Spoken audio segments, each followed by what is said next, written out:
none of us want to be doing what we're doing. We all care about our team. We all care about our staff. But there's nothing we can do. This is a global pandemic. Like nobody could have predicted this, and what it's doing to the economy, what it's doing to small business. And we are a small business. Like most dental offices are a small business. It's Mark Gillard and Dr. Agatha Biss, UPB Dental Academy, and self-isolating. What? Self-isolating.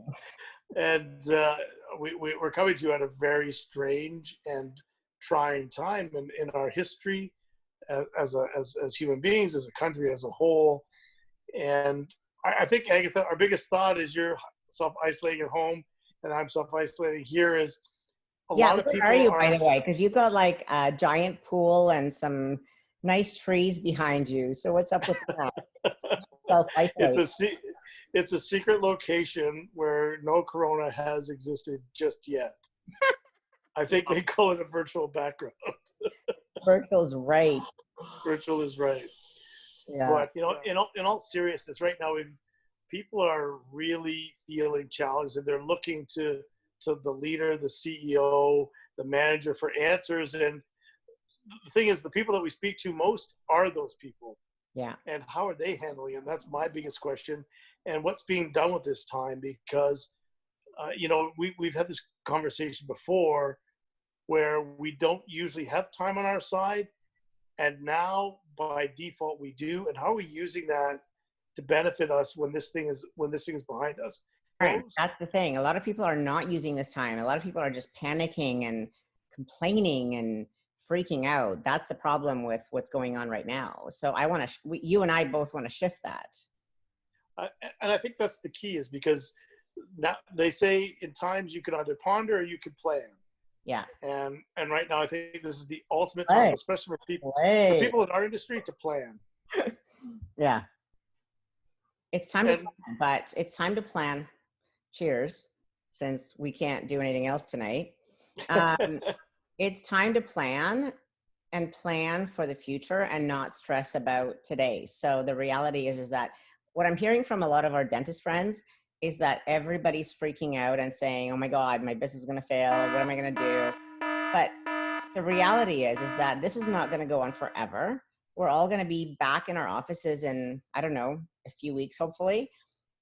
And then what are you going to do? Are you going to do something different? Or are you going to just do the same old crap that you've been doing that has not been working for the last, 5, 10, 15, 20 years? So I'm using this time to plan all the changes that I'm going to implement, 2, 3, 5, 7 weeks from now.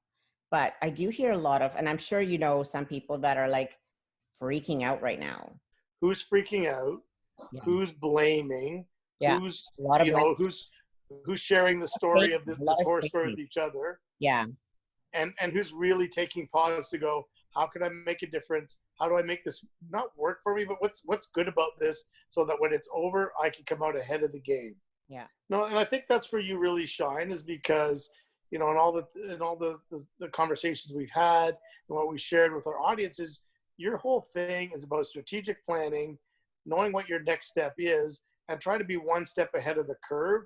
And right now, we've been throwing the biggest curveball in pretty much everybody's history. Yeah, I think so too. And, I remember 2008, and I remember like creating a whole new way of doing business when the market crashed then. I think this is actually worse in some ways because of social media, because of all the stuff that's going on that we're hearing online. And I feel like we have to figure out what we want to achieve in a year, in 2 years, in 3 years as a result of this. So we're all grounded. We're all stuck in our homes, like I am in my daughter's bedroom. And, like, what are you going to do with those 2 weeks or 3 weeks or however long you're closed? Are you going to just sit and, play on Instagram and respond to all the bashing, or are you going to actually build your business? And I'm really excited about the changes that I'm going to implement. I'm like sort of building out my next strategic plan that I'm focused on right now. And, I mean, you know me, and I've always done strategic plans every single year, and they've helped me build my business a ton. But this is different.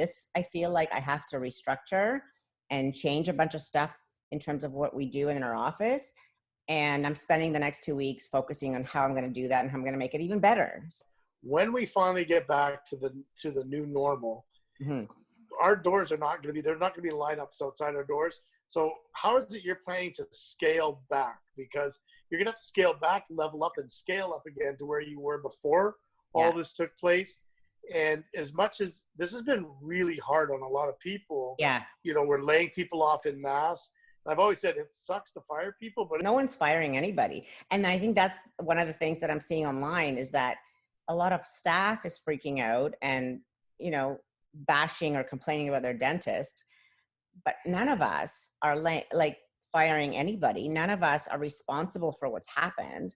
None of us want to be doing what we're doing.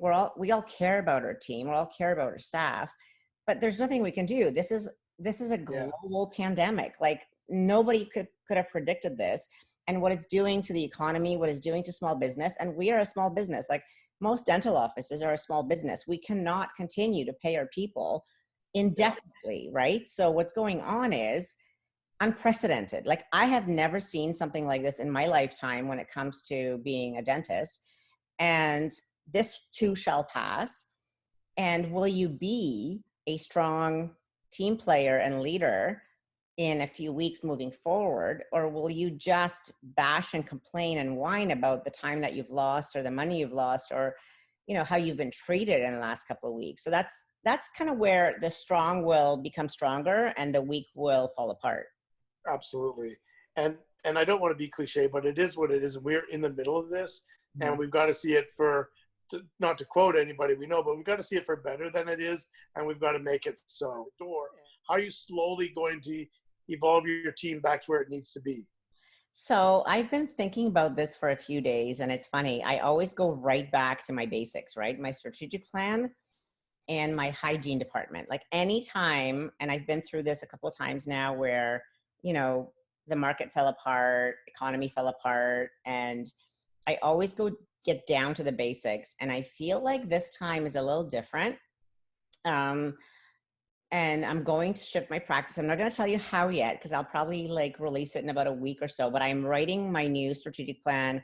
I'm writing out my new vision. And I feel like this has happened so that we can hone our businesses to become even better. And I actually truly think that as a result of this, I am going to streamline a few more things. I'm going to cut down on a few more things.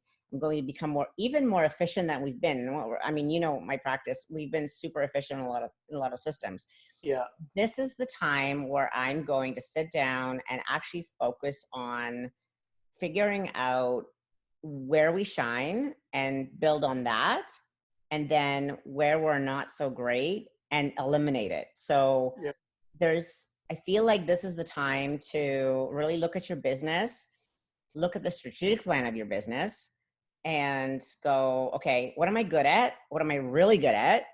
And then what do I need to cut back on and eliminate? Because that's kind of a waste of money, time, energy, and all that stuff. So I'm actually excited about the next couple of weeks because it's like we have nothing else to do. So we might as well use it to learn. Yeah. And this is, like I said, time is precious and we don't usually have it. And now we've been forced to have it. So how are we going to make it work to our advantage? And a lot of some of the big DSOs have reached out to us and some of the vendors to put together a leadership in the times of crisis webinar. And that's something we're working on right now and something that's going to be delivered to you in the next couple of weeks. And we'll walk you through the steps of how to be a leader in times like this and how to deal with these crises and how to come out on top of it. And we look forward to talking to you a little bit further about that in the very near future. Anything you want to say to close out, Dr. Biss?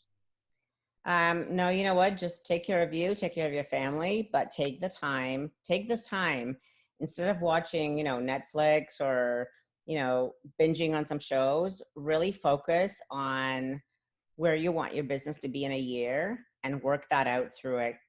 Like really good strategic plans. So if you but until like Agatha said, like Dr. Biss said, take care of yourselves, take care of the elderly, take care of your families, and we look forward to talking to you soon.